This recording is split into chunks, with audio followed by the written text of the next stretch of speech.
Nucleus के बारे में जानेंगे, न्यूक्लियस का पूरा स्ट्रक्चर, उसमें क्या क्या प्रेजेंट होता है और उसके फंक्शंस के बारे में जो है पूरा डिटेल में जानेंगे।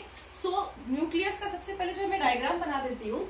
सो इस तरह का जो है न्यूक्लियस के पास एक डबल मेम्ब्रेन एनवलप होता है। न्यूक्लियर मेम्ब्रेन जो है वो हमारा डबल मेम्ब्रेन होता है।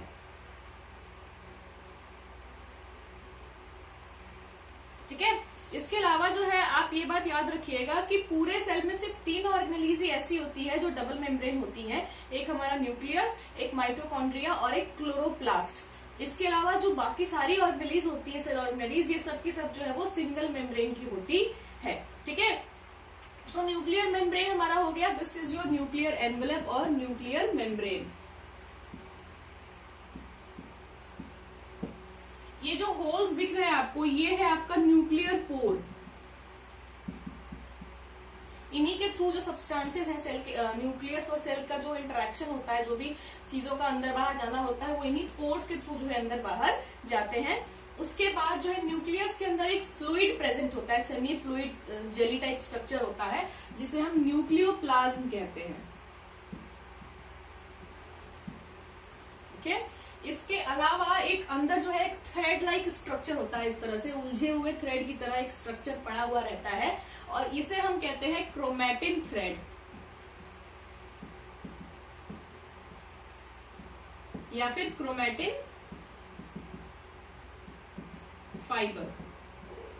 ठीक है, तो जब सेल, एक नॉर्मल सेल को जब आप उठाएंगे, जो अभी डिवाइड नहीं करने वाला है अपने मतलब रेस्टिंग फेज में, दैट मीन्स नॉर्मल एक सेल है, तो आपको जो क्रोमैटिन फाइबर है वो इस तरह से उलझे हुए धागे की तरह देखने को मिलता है। But when the cell is about to divide, जब सेल डिवाइड करना स्टार्ट होता है तो याद रखिएगा सेल डिवीजन में जो है वो 2 पार्ट्स होते हैं। पहला होता है कैरियोकाइनेसिस और दूसरा होता है साइटोकाइनेसिस। ठीक है, तो कैरियो का मतलब होता है न्यूक्लियस। हाँ, तो सबसे पहले न्यूक्लियस डिवाइड करता है, काइनेसिस का मतलब होता है डिवीजन, और साइटो दैट मीन्स बाकी न्यूक्लियस के अलावा जो बाकी सारा पार्ट है पूरा साइटोप्लाज्म, वो जो है आफ्टर सेल न्यूक्लियस के डिवाइड करता है। क्यों ऐसा होता है? सपोज दैट कि एक घर है ना, अब उस घर में कोई एक मालिक है, अब उस घर का बंटवारा होगा, तो उस घर का बंटवारा होगा दैट मीन्स अगर वो घर 2 पार्ट्स में बटेगा तो 2 मालिक चाहिए।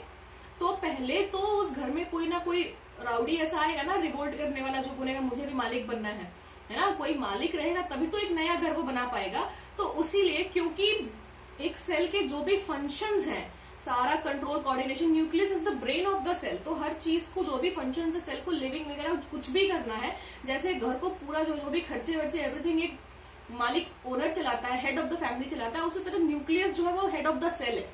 ठीक है, तो वो सारे फंक्शंस को वो चलाता है, तो इसलिए न्यूक्लियस का आना पहले जरूरी है। पहले न्यूक्लियस आता है, उसके बाद सेल आता है, ताकि अगर न्यूक्लियस नहीं होगा तो सेल जो है फिर आगे कुछ क्या फंक्शन करे, कैसे करे, ये जो है वो फिर पॉसिबल नहीं हो पाएगा। इसलिए पहले न्यूक्लियस डिवाइड करता है।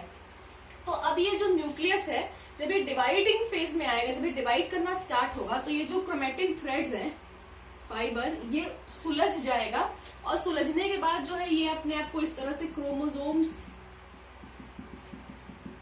की फॉर्म में जो है अपने आप को बना लेगा। ठीक है, इस तरह से अपने आप को अरेंज कर लेगा, इसे हम कहते हैं क्रोमोसोम्स।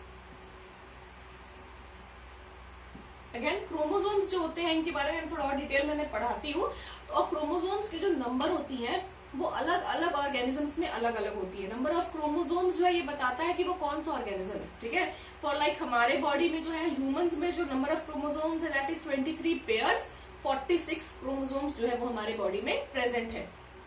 डिफरेंट ऑर्गेनिजम्स में डिफरेंट होता है, किसी में 1024 होता है, किसी में 16 होता है, सो इट डिपेंड्स। ओके, सो अब जो क्रोमोसोम्स है इस तरह से अरेंज हो गया, तो अब ये क्रोमोसोम्स क्या है ना, तो अगर इन क्रोमोसोम्स को हम मैग्नीफाई करके, और ज्यादा मैग्नीफाई करके स्टडी करेंगे, तो अगर एक क्रोमोसोम के इतने छोटे से पार्ट को जो है, अगर मैं इसको अगर मैग्नीफाई करूंगी, तो आपको जो है इस तरह का एक स्ट्रक्चर मिलेगा।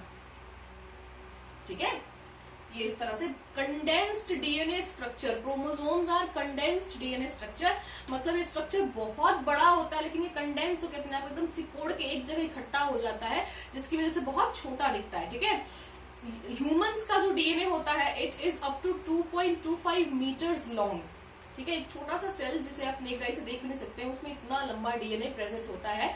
तो अब इतना लंबा डीएनए ऐसा तो आएगा नहीं, तो उसको बहुत ज्यादा कंडेंस करके एकदम सिकोड़ के जो है रखा जाता है, ठीक है, इस तरह से। तो ये आपको एक डीएनए स्ट्रक्चर मिलेगा। इस डीएनए स्ट्रक्चर को जब आप फिर और मैग्नीफाई करेंगे तो आपको इस तरह से डीएनए का जो है वो डबल हेलिक्स स्ट्रक्चर देखने को मिलेगा। This is your DNA double helix structure. ये जो है वॉटसन एंड क्रिक ने दिया था। This is not a part of A syllabus, just एक एक्स्ट्रा नॉलेज था। सो ये है आपका डीएनए, ठीक है। और इन्हीं डीएनए के ऊपर जो है ना इस तरह से गोल गोल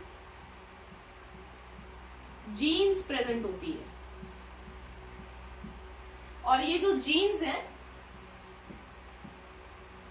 पहनने वाला जीन्स नहीं, ठीक है, ये जो जीन्स है ये जो है कैरेक्टर्स को होल्ड करती हैं। एक एक जीन अलग अलग कैरेक्टर्स के रिस्पॉन्सिबल है। मतलब कोई बंदा काला है, उसकी आंखें भूरी हैं या काली हैं, है ना, बाल ब्राउन है, मोटा है, कम बोलता है, सांवला है, किस तरह का है, जो भी कैरेक्टर्स आपको देखने को मिलते हैं, इंटेलिजेंट, स्मार्ट, एवरीथिंग, बोका, हर तरह के जो कैरेक्टर्स है वो जो है ये जीन्स कैरी करते हैं। और यही जीन्स जो है generation by generation next generation में जाते हैं, जिसकी वजह से हमारे जो कैरेक्टर्स हैं वो हमारे पेरेंट्स से मिलते जुलते हैं, है ना। फॉर लाइक फादर की कोई हॉबी जो है, फादर की कोई हैबिट जो है, या उनका कोई कैरेक्टर, उनका कलर या फेस या आईज अगर हमारे अंदर आया है वो कैरेक्टर, दैट मीन्स वो उस कैरेक्टर का जो जीन है वो फादर से हमारे अंदर ट्रांसफर हुआ है।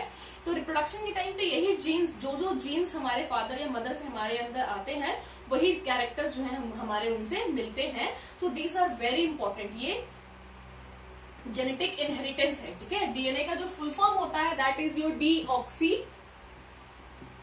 राइबो न्यूक्लिक एसिड, ठीक है। This is your genetic material. यही genetic material generation by generation जो है वो जाता है और जो है कैरेक्टर्स होल्ड करता है। This is the reason. और ये कैरेक्टर्स जो है, कुछ जीन्स ऐसी होती हैं जो पर दादा से जो है दादा में आई, फिर उनसे फादर में, फिर हम में आई, तो जनरेशन बाय जनरेशन चलती है ना। इसलिए कुछ कैरेक्टर्स जो होते हैं वो हमारे दादा से, दादी से, नाना नानी से भी मैच करते हैं because of these genes only.